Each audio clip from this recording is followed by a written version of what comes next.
A very good morning to all of you students. Today what we are going to study is chapter number 2.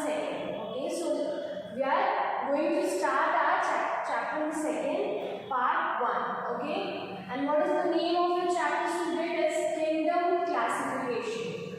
Okay, I think all of you are very new to this term, kingdom classification. So before starting the chapter, students, we will discuss the name of the chapter. Means, what do you understand by the chapter name, kingdom classification? So firstly, I will tell to all of you what is classification. See, classification is identification of something. For example, if you ask out your classification in front of me, I will classify you as a student of class 7th A and B. Okay. Now, what is kingdom?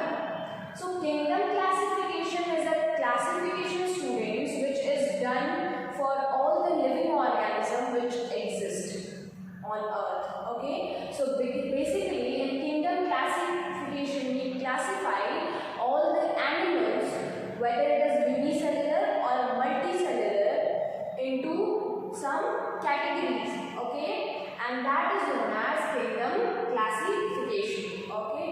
So, if we talk about the kingdom classification, on what basis they are classified? So, they are classified on the basis of their similarity. Okay. They are classified on the basis of their similarity. Means the organism which belongs to same thing or perform same function or look alike comes into the same category. For example, all of you are the students of class 7. So how you all are classified of a class 7 student? Because you all belongs to approx same age group. Okay, same city. So like that only the kingdom classification is done for the animals which is found in the whole world, or you can say universe, which is known of human. Okay, and that is kingdom classification. Okay, so if we talk about the classification, students, the classification is done on such a way that the first thing is kingdom, then phylum, then class, then order, then family, then genus, and then species.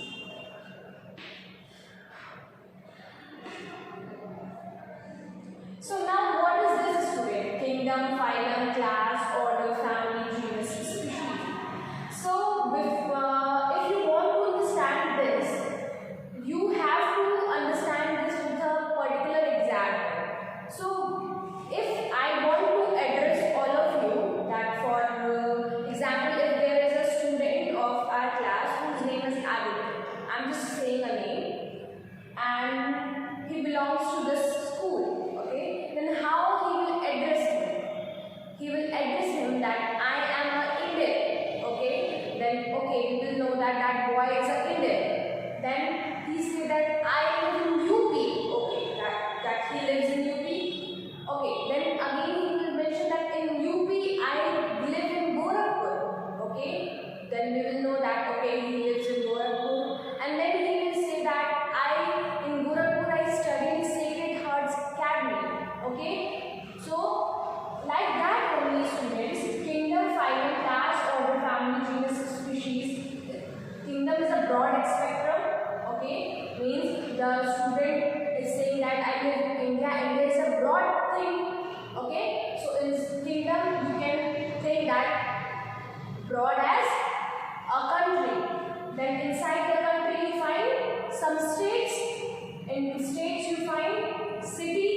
In city you find school. In school you find class. In class you find section. In section you find name of that student. Like that only, students, the characters of the organism are in such a way that there is a vast character, okay, and then when we go down, okay, the character will increases. The similarity in the character will increases. Means the kingdom contain variety of animals. Then in that variety, see for example, if such amount of group of animal having the same kingdom, but there will be two phylum of that. Again, the phylum will be contain 3 or 2 class. Okay. Then after the class contain order. Okay. So such a lot, students. So basically, what is going on when you lower it down from kingdom to species, means genus, what you are finding out that the similarity between the animal is increasing. Okay. Hope you are understand what I am trying to say is that kingdom is a vast group of animals inside which the animals are put together. Okay.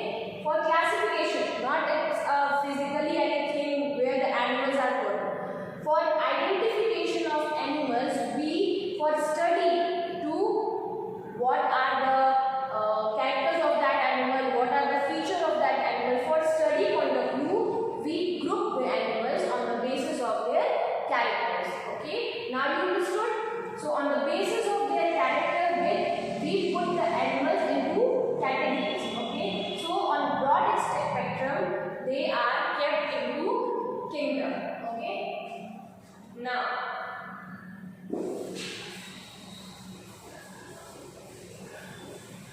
as I told to all of you, when you go down, the similarity will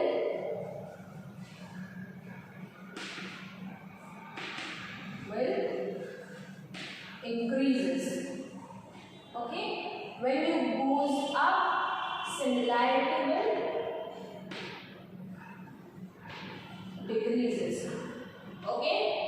When you goes down, the similarity will increases. When you goes up, the similarity will decreases.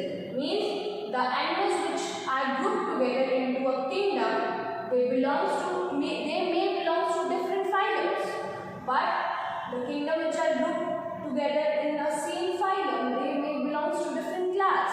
But if you go till genus, the animals which have same genus will have large amount of similarities. Okay, students, are you getting my point? So basically, what happened in this classification, we do this classification to understand the organism more and to know that which organism is alike with which organism and how we can group together. For example, I am just giving you an example. Why in a school there is different classes? Because each and every students belong to different age group. They are having different kind of mind development. So the student which is very premature kept into lower KG, then upper KG, then 1, then 2. So they are classified into different groups. Okay, like such a way students, animals are also classified in different groups. So if we talk about kingdom students, there are totally 5 kingdoms.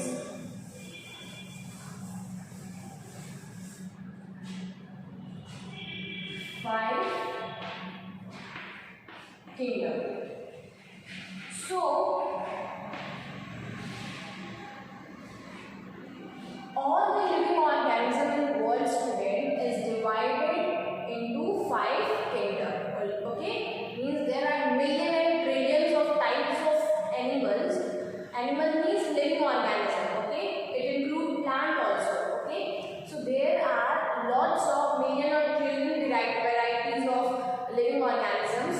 Okay, so all of them are grouped together into 5 kingdoms.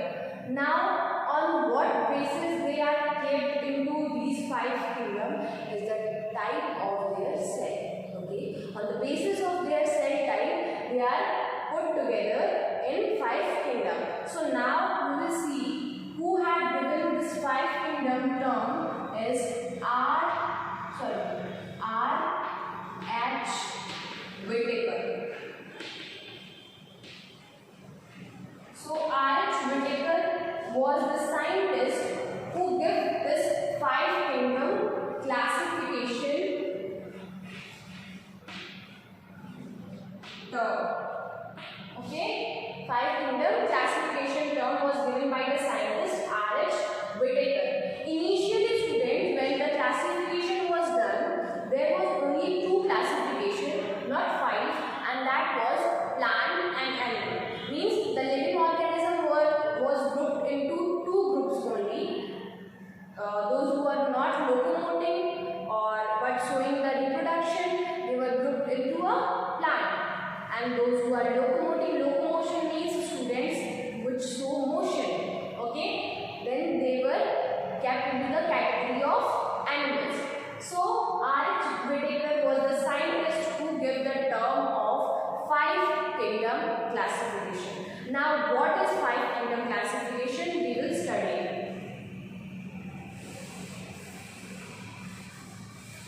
So students, 5-kingdom classification is the classification of organism on the basis of their cell type. So if we talk about the cell type, students, there are 2 types of cells, as I told to all of you: prokaryotic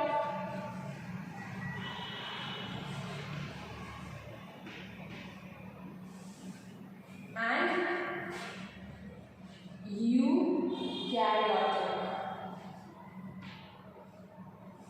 Okay, prokaryotic and eukaryotic. So what is the meaning of prokaryotic cell? Prokaryotic cell is those cell which is very primitive. Okay, means premature. Pro means primitive, karyo means nucleus. A cell which is having a very primitive nucleus, which nucleus is not true, comes into the category of, or that type of cells is known as prokaryotic cell. So that type of animal which have prokaryotic cells in their body, or they are made up of prokaryotic cells, comes into the category of kingdom Monera. So kingdom Monera is the first kingdom. And always remember, students, that prokaryotic cell will be always unicellular. Means if an organism is having prokaryotic cell, then organism must be a unicellular, means completed its whole body in a single cell. That type of animals comes into the category of kingdom Monera. Now we will come on eukaryotic type of cell. Now eukaryotic type of cells are the advanced cells. Eu means true and karyo means nucleus. Now these cells have true nucleus, so they are advanced than that of prokaryotic. So here they are divided into unicellular,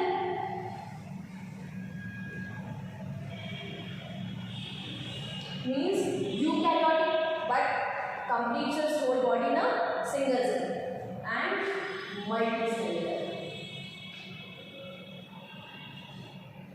Okay, so if we see unicellular eukaryotic animal, those animals comes into the category of kingdom Protista.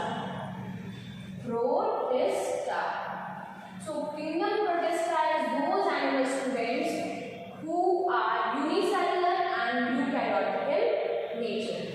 After that, if it is multicellular,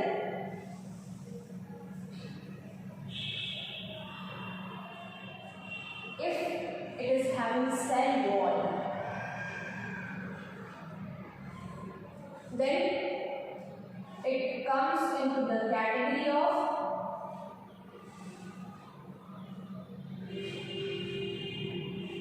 plant and fungi. So our third kingdom will be fungi and fourth kingdom will be plantae.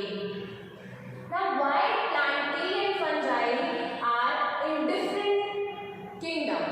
Because student, here I have written there is no space.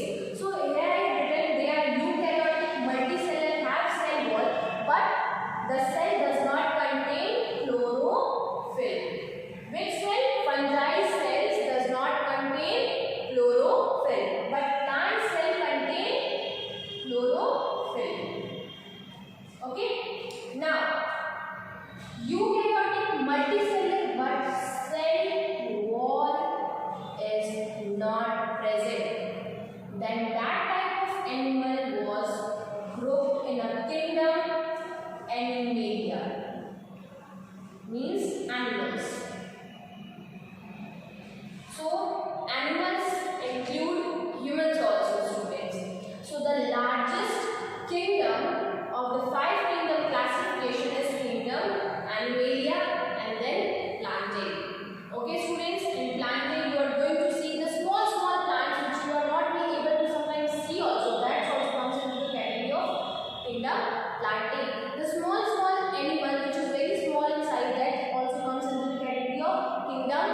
Animalia. So recall students, the five kingdom was on the basis of their cell type. Okay, first one, prokaryotic cell, unicellular, becomes into the category of kingdom Monera. Eukaryotic is divided into unicellular, multicellular. If the organism is unicellular, eukaryotic becomes into the category of kingdom Protista. If they are multicellular and having cell wall, they may be fungi and plantae. But if they are not having chlorophyll, they comes into the category of fungi. If they have chlorophyll, they comes into the category of plantae. And if they are eukaryotic multicellular but does not have cell wall, they comes into the category of kingdom Animalia. Okay students, so hope you understand now what is five kingdom classification.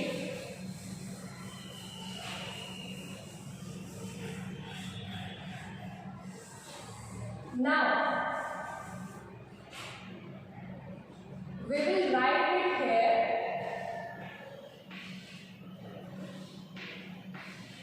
First kingdom was kingdom Monera, then Protista, fungi,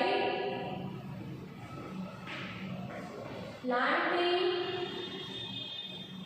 and Animalia.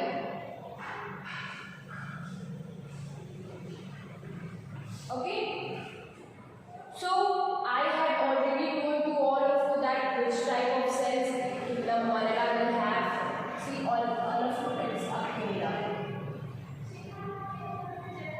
Okay, so these are the five kingdoms: Monera, Protista, fungi, plantae and Animalia.